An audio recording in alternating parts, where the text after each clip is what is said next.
as I unleashed a slavering horde of savage orcs on a hapless, dwarfen artillery crew or watched my brave vampire pikemen swarmed by killer bats and legions of the dead in Total War, Warhammer. The thought I kept returning to was, why did it take so long for someone to make this game? Creative Assembly's foray into fantasy loses its footing in a couple spots, but the sheer, bloodthirsty synergy between the time-tested Total War formula and Games Workshop's soft and humorously grimdark Warhammer world made me forget most of my grumbles almost as quickly as they appeared.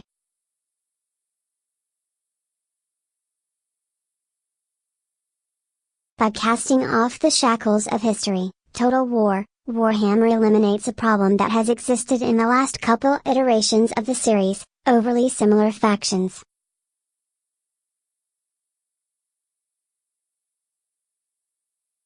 During the eras of Rome II and Attila, you could assume that almost every unit was going to fall into a few categories: guy with a sharp object, guy with a longer sharp object, guy with some kind of missile weapon, and guy with a sharp object on a horse.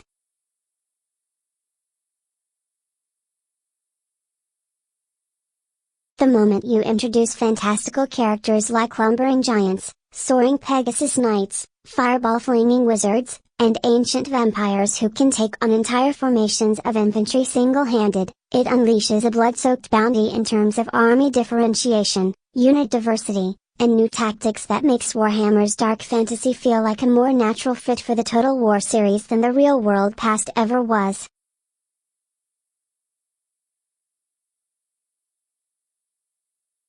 These fantasy units and the factions they are bound to are the stars of the show. Lumbering monstrous infantry like trolls and crypt horrors add a new tier of melee fighters to the battlefield and break up the bow/spear/sword triangle.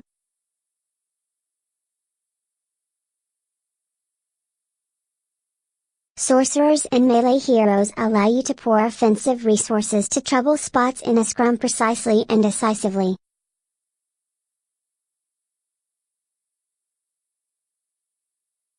The true big bads like giants and vampiric vargheists can be the spearhead on or the exclamation point at the end of a successful charge, and the havoc they cause via over-the-top, almost superheroic attack animations demands gleeful close-ups.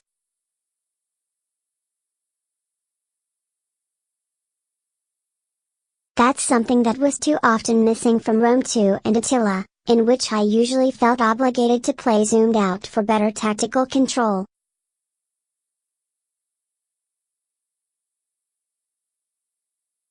All the while, flyers soar into the equation and force you to question the concept of a safe front line, a welcome new dimension to the struggle for map control.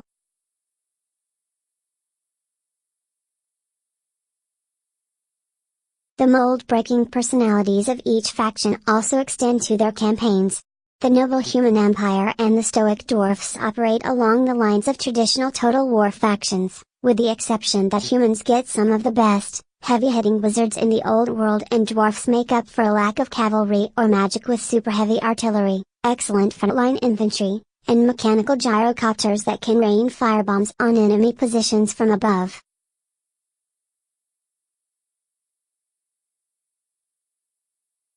The warmongering greenskins and reclusive vampire counts, on the other hand, play much differently than anything I was used to as a series veteran.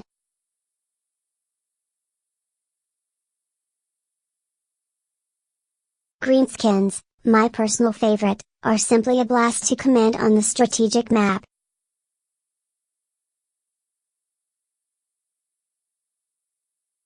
Each army having a fightiness value based on how much havoc they've caused recently. Low fightiness leads to attrition and infighting, but max it out and you'll spawn a second, AI-controlled follower army called a Wog, which will join in your battles and allow you to stomp across the map, overwhelming defenders with superior numbers.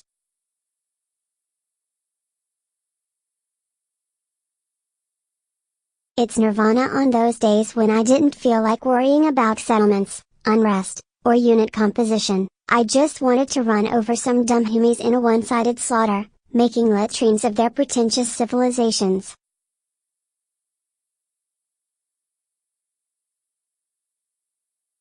This destructive power is appropriately balanced out by the total inability of the Greenskins to maintain defensive armies.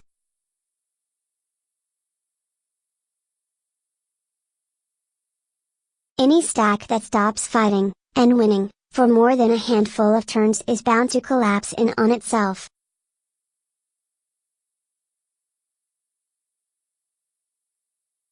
The vampires, by contrast, are required to spread a province modifier called vampiric corruption into adjacent provinces before invading, lest their troops evaporate in the harsh light of day.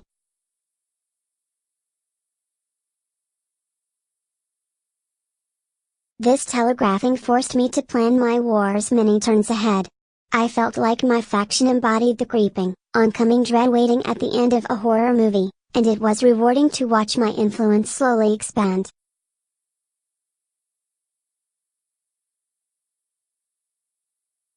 Peaceful, idyllic meadows become gray and dead, while lush forests are transformed into spooky, skeletal woods.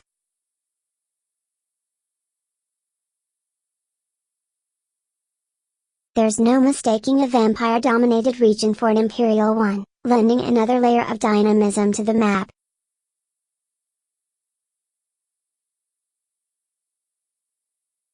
The vamps also lack ranged units altogether, which forced me to think very differently about how I built my armies and deployed them for maximum effect.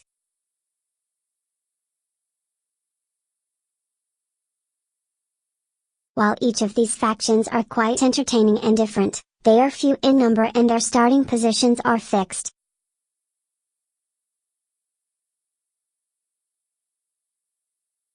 By the time I'd played about 100 turns of each, I was struck by the feeling that I'd seen most of what the campaign had to offer in a relatively short time for a total war game.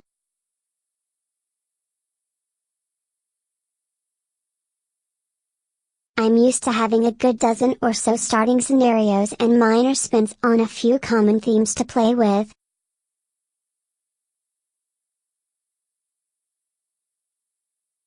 In Warhammer, though, the only option is to start the campaign as a different legendary lord, your faction's uber leader, of which each has a choice of two, which does not feel like a substantially different experience.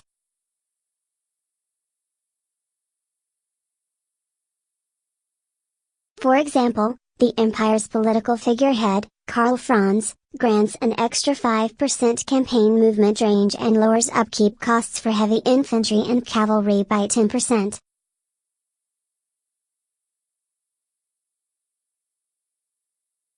His counterpart, the Sorcerer's Balthasar Guild, allows you to recruit one additional wizard and reduces the upkeep cost of wizard heroes.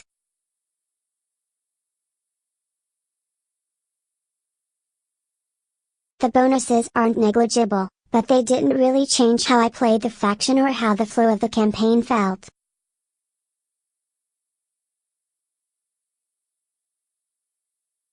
The lords and heroes themselves are a major highlight of the campaign, however.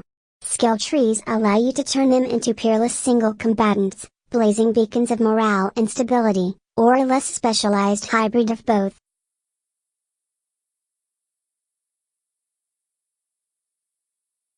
They will almost always end up front and center, where the fighting is thickest, and can cut through normal infantry with abandon like the protagonist in a Forgotten Realms novel.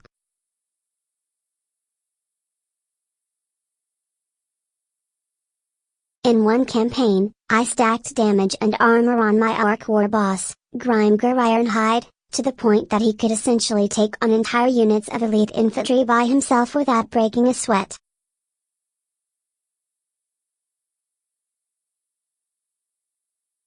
In another, I upgraded Karl Franz's morale aura to the point that even basic spear units would more or less fight to the last man as long as I timed my cooldown abilities well.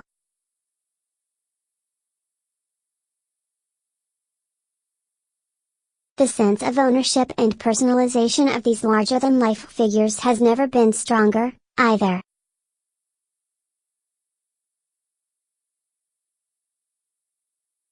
I cheered on Grimgar's slaughter like he was a homicidal hometown sports hero, delighting when he broke the entire enemy cinder unaided, and holding my breath as he escaped after a well-placed offensive spell cut his health down to a sliver.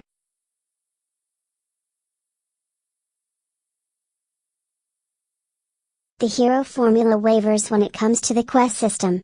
The scripted battles that I did get to see were fun and well produced, with multiple phases of enemy spawns, story twists, and great voice acting.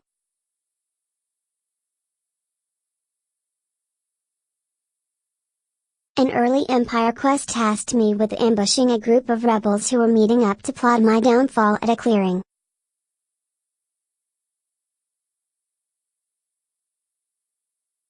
My units were hidden in the forest nearby, and I was given the option of ambushing the smaller delegation right away before engaging the rest of the conclave in a pitched battle, or waiting for the entire rebel host to assemble before springing the trap.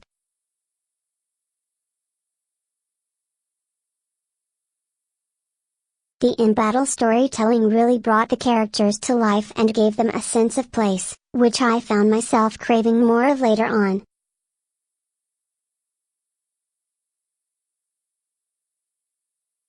The hitch is that I didn't get to see many of these quests. Most of the later ones expect you to march your best general and his entire army to some far-flung corner of the map, possibly a dozen turns round trip, which I really couldn't afford to do unless my borders were completely unthreatened.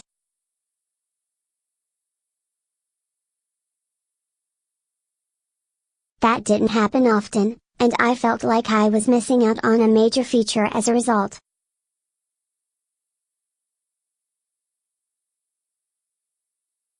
Campaign pacing can also use some work, too. The arrival of the hordes of chaos on the scene is a major turning point that transforms the scenario, at least for Northern Empire and Vampire Counts factions, from a simmering cauldron of smaller conflicts into a thrilling, desperate bid for survival similar to taking on the Huns in Attila.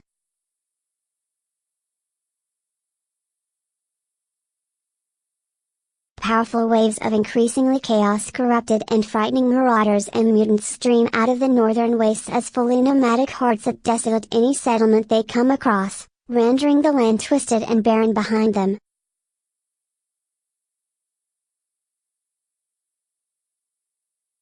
Minor factions who did not rally to your cause are quickly gobbled up in their hubris, and the survivors are forced to band together against a truly overwhelming and existential threat.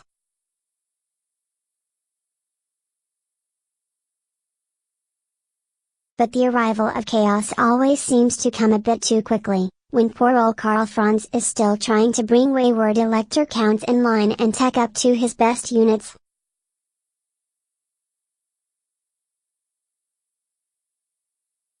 It felt like the factions forced to take the brunt of the chaos invasion didn't really have time to prepare spirited defense, whereas the more secluded dwarfs in their mountain holds and the Greenskins rampaging across the far south had plenty of extra turns to unify their people, fortify their frontiers, and get their unit compositions just right.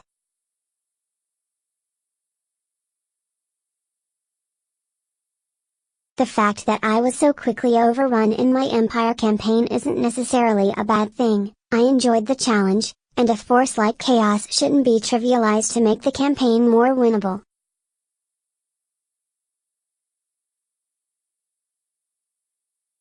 But I would have at least liked to have had time to bring humanity together, and be waiting for our doom to come on the battlements instead of watching a fractured realm get taken apart piece by piece while I was still trying to build the quality armies I actually wanted to go to war with.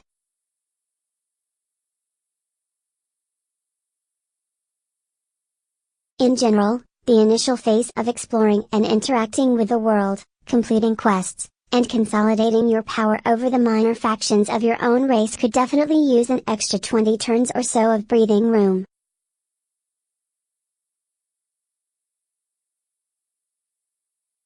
The few multiplayer matches I participated in were a lot of fun, and unlike a fifth playable faction, the Arthurian Knights of Britannia, albeit with a limited roster.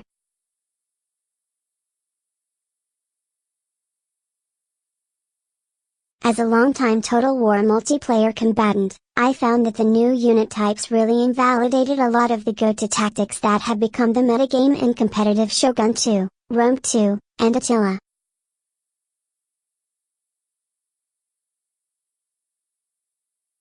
It's a wild frontier out there, filled with goblins and steam tanks and undead witches, and it's really refreshing to see the kinds of creative, asymmetrical army compositions that come from exploring the possibilities head to head.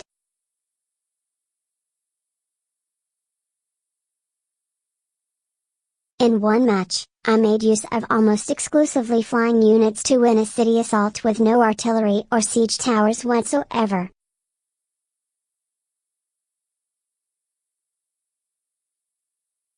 In another, what I thought was an impenetrable line of dwarfen heavy infantry was outdone by a swarm of bats and some kind of blood vortex thing cast by my vampire opponent.